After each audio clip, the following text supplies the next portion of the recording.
గనక నవరత్నాలు అని జగన్మోహన్ రెడ్డి గారు ఎలక్షన్స్ ముందు చెప్తే గనక జనాలందరూ నిజంగానే నవరత్నాలు ఇస్తున్నారేమో, ప్రజలకు సంక్షేమం చేస్తున్నారేమో అనుకున్నారు. నవరత్నాలు అంటే ఒక అంబటి రాంబాబు గారు, ఒక ఎమ్మెల్సీ అనంతబాబు, ఒక విజయసాయి రెడ్డి గారు, ఒక దువ్వాడ శ్రీనివాసు, ఒక అవంతి శ్రీనివాసు, అంబటి రాంబాబు ఇటువంటి నవరత్నాల్ని, జాతిరత్నాల్ని ఆంధ్రప్రదేశ్ ప్రజలకి పరిచయం చేశారు గత 5 ఏళ్లలో. ఇప్పుడు అధికారం కోల్పోయిన తర్వాత కూడా ఇటువంటి దరిద్రాలన్నీ చూడాల్సిన అవసరం, కర్మ మనకు పట్టిందని చెప్పాలి.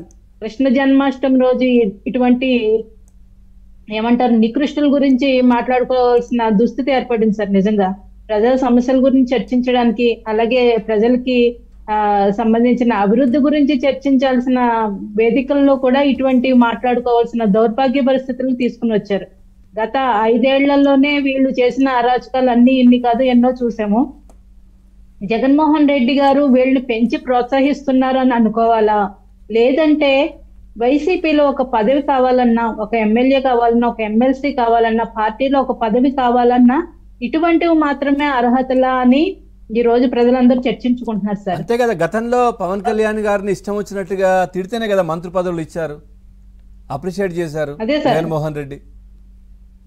అవతల ప్రతిపక్షంలో ఉన్న ఎవరైతే నాయకులు ఉన్నారో వాళ్ళని బూతులు తిట్టడం, వాళ్ళ వ్యక్తిగత హననం చేయడం, అలాగే ఆడవాళ్ళతోటి ఇటువంటి నీచమైన పనులు చేయడం, వీడియో కాల్స్ మాట్లాడడం, అక్రమ సంబంధాలు పెట్టుకోవడం, ఇవి మాత్రమే వారికి అర్హతలా అని ప్రజలందరూ అనుకునే పరిస్థితి. ఎందుకంటే ప్రజలు ఎవరు నిందవేయట్లేదు, అలాగే ప్రతిపక్షంలో అప్పటి ప్రతిపక్షంలో ఉన్న టీడీపీ కానీ అటు జనసేన కానీ ఎవరు వేయలేదండి వాళ్ళ మీద నిందలు.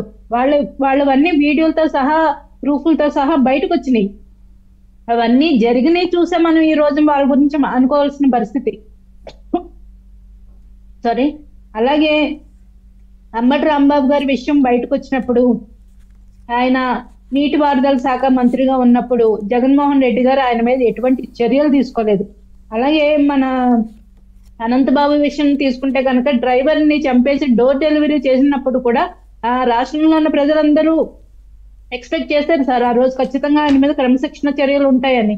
ఇందాక రాజేష్ గారు చెప్తున్నట్టు ఆయన్ని సంబరాలు చేసుకుంటూ, ఏదో మనం స్వతంత్ర సమర యోధులు ఏదో జైలు నుంచి బయటకు వస్తే ఎలాగా సంబరాలు చేసుకుంటూ వాళ్ళని స్వాగతం పలుకుతారో ఆ విధంగా ఆయన్ని తీసుకొచ్చి ఏదో గొప్ప పని చేసినట్టు తీసుకురావడమే కాకుండా మొన్న జగన్మోహన్ రెడ్డి గారు పరిచయం చేస్తూ మంచివాడు, సౌమ్యుడు, పెద్దల పట్ల వినయం ఉన్నవాడు, ఇట్లాగా ప్రతి నాయకుడిని పరిచయం చేసుకుంటూ వచ్చారు. కాకపోతే ఆయన చేయాల్సిన పరిచయం ఏంటంటే రేపిస్టు, కూనీకోరు, అప్పుడప్పుడు వీడియో కాల్స్ చేస్తుంటాడు, ఇలా చేయాలి పరిచయం. ఎందుకంటే ఆ ప్రతి నాయకులు ఇంచుమించు ఇటు మనం విజయసాయి రెడ్డి గారు చూసాం, దువ్వాడ శ్రీనివాస్ గారిని చూసాం, అవంతి శ్రీనివాస్ గారిని చూసాం, అంబటి రాంబాబు, ఈ రోజు అనంతబాబు, గోరంట్ల మాధవ్, అంటే ఒకరికొకరు ఏమాత్రం తీసిపోకుండా వీళ్ళు బయటికి చెప్పేది మాత్రం ఏదన్నా మహిళల మీద ఏదన్నా అరాచకాలు జరిగితే గన్కంటే ముందు జగనన్న వస్తాడని అసెంబ్లీలో చిడతలు పట్టుకుని భజనలు చేశారు. ఎవరు మహిళా మంత్రులతో భజనలు చేపించుకున్నాడు. బయట వాస్తవం జరిగేది వచ్చేది రియాలిటీకి వాళ్ళు చెప్పేదానికి ఇంత డిఫరెన్స్ ఉంటుంది సార్.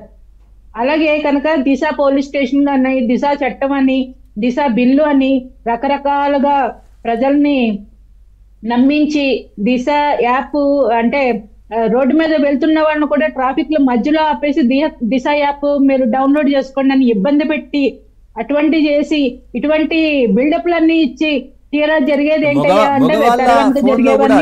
మహిళలే కాదు పురుషుల ఫోన్లలో కూడా తీసుకొని యాప్ ను డౌన్లోడ్ చేశారు కదా బలవంతంగా. అదే సార్, బలవంతంగా ఫోన్లు లాక్కుని మరి ఏదో హడావిడిలో బయటకు వెళ్తున్న వాళ్ళని కూడా మధ్యలో బండి ఆపేసి మరి వాళ్ళ ఫోన్లు లాక్కుని డౌన్లోడ్ చేసి ఇంత హడావిడి చేసిన జగన్మోహన్ రెడ్డి గారి ప్రభుత్వంలో మహిళల పట్ల ఎటువంటి చిత్తశుద్ధి ఉంది అన్నది ఇటువంటి ఎన్నో తార్కాణాలు సార్. నివాసం దగ్గరలో కూడా అత్యాచారాలు జరిగాయి కదా, అప్పుడు కూడా స్పందించలేదు, వచ్చి మాట్లాడలేదు. నివాసానికి దగ్గరలో సామూహిక అత్యాచారం జరిగితే అప్పటి మహిళా మంత్రి, హోంమంత్రి ఎంతో నిస్సిగ్గుగా తల్లుల పెంపకం గురించి మాట్లాడింది. ఏదో దొంగతనం చేయడానికి వచ్చాడు, అనుకోకుండా రేప్ జరిగిందని మాట్లాడింది. 1-2 రేపులకి రాద్ధాంతం చేస్తారా అని రోజా గారు మాట్లాడడం జరిగింది. అసలు రాజకీయాల్ని రచ్చు చేసేసి భ్రష్టు పట్టించేశారు సార్. గత 5 ఏళ్లలో ప్రజలు కూడా ఇంత వరస్ట్ గా ఉంటాయా పాలిటిక్స్ అని విసిగిపోయి ఈ 11 సీట్లకు పరిమితం చేశారు. ఇప్పుడు కూడా కనీసం గతం నుంచి పాఠాలు నేర్చుకోకుండా ఇప్పుడు కూడా మళ్ళీ అవే వాళ్ళ బయటపడుతూనే ఉన్నాయి, వాళ్ళ పాపాల చిట్టాలు బయటపడుతూనే ఉన్నాయి.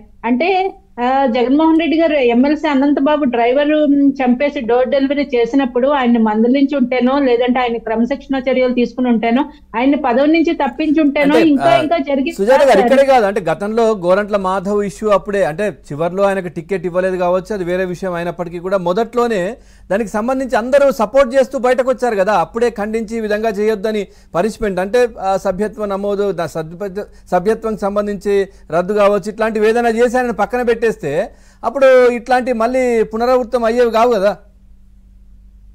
దీన్ని బట్టి మనం ఏమనుకోవాలి సార్, జగన్మోహన్ రెడ్డి గారు ఎంకరేజ్ చేస్తున్నారు అనుకోవాలా, లేదంటే ఆవు చేలో మేస్తే దూడ గట్టున మేస్తుందా అన్నట్టు జగన్మోహన్ రెడ్డి గారి విషయాలు కూడా బయటకు రాబోతున్నాయని మొన్న మన సీమరాజు అనే వ్యక్తి మీడియా సాక్షిగా చెప్పడం జరిగింది.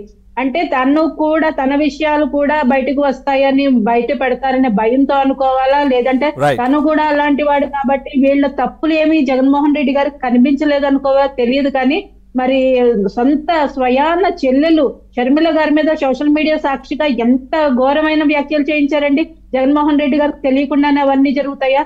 ఆయన కనుసన్నల్లో లేకుండా జరుగుతాయా? తల్లి